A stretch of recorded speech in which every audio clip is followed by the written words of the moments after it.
முதலமைச்சர் மு.க.ஸ்டாலின் அமெரிக்கா செல்ல உள்ள நிலையில் திமுக மாவட்ட செயலாளர்கள் கூட்டம் சென்னையில் நடைபெற்றது. கூட்டத்தில் விவாதிக்கப்பட்டது என்ன என்பதை விளக்குகிறது இந்த செய்தி தொகுப்பு.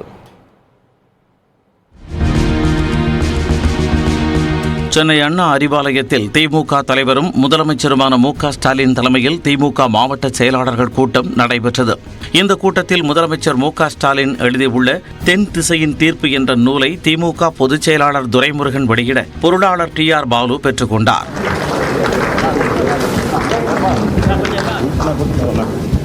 நாடாளுமன்ற தேர்தலில் புதுச்சேரி உட்பட 40 தொகுதிகளில் திமுக கூட்டணி பெற்ற வெற்றி குறித்து புத்தகத்தில் எழுதப்பட்டுள்ளது.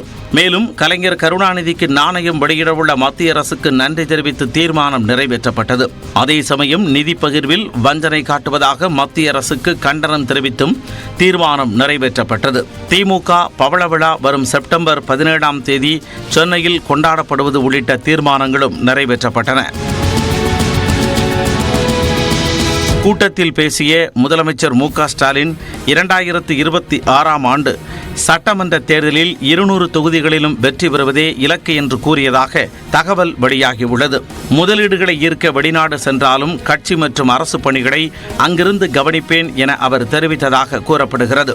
தொடர்ந்து 10 தேர்தல்களில் வெற்றி பெற்றுள்ளோம் எனவும் சுணக்கமின்றி செயல்பட்டால் அடுத்த முறையும் திமுக ஆட்சிதான் அமையும் என்றும் முதலமைச்சர் நம்பிக்கை தெரிவித்ததாக தகவல் வெளியாகியுள்ளது.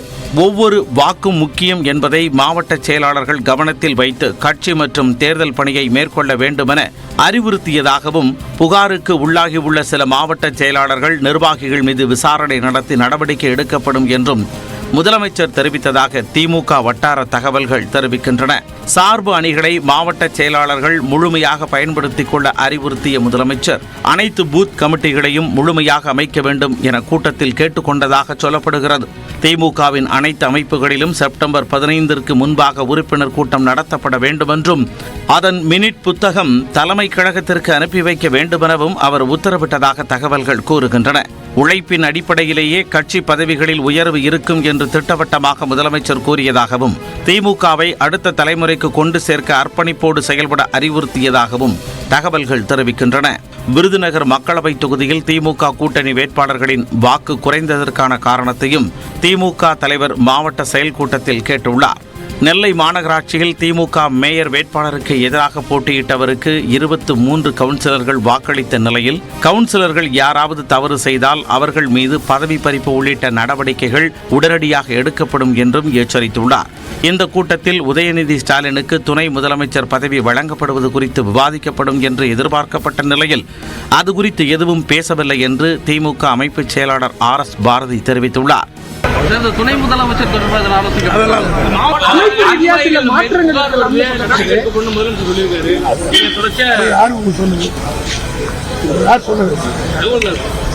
தகவல்கள் வதந்திகளுக்கு பதில் சொல்ல முடியாது. எங்களுக்கு கட்சிக்குள்ள கூட்டம் நடக்குது, அதெல்லாம் நாங்கள் இன்கேமரா பிரசிடிங்ஸ் இல்லை. இருந்தாலும் அங்கே சொல்றதா நான் சொல்ல முடியுமா? யார் சொன்னா அமெரிக்காவில் இருந்தாலும் கட்சி மற்றும் அரசு பணிகளை அங்கிருந்து கவனிப்பேன் என்று முதலமைச்சர் தெரிவித்திருப்பது தற்போதைக்கு துணை முதலமைச்சராக உதயநிதி ஸ்டாலின் பொறுப்பேற்க மாட்டார் என சூசகமாக தெரிவிக்கப்பட்டிருப்பதாக அரசியல் விமர்சகர்கள் தெரிவிக்கின்றனர்.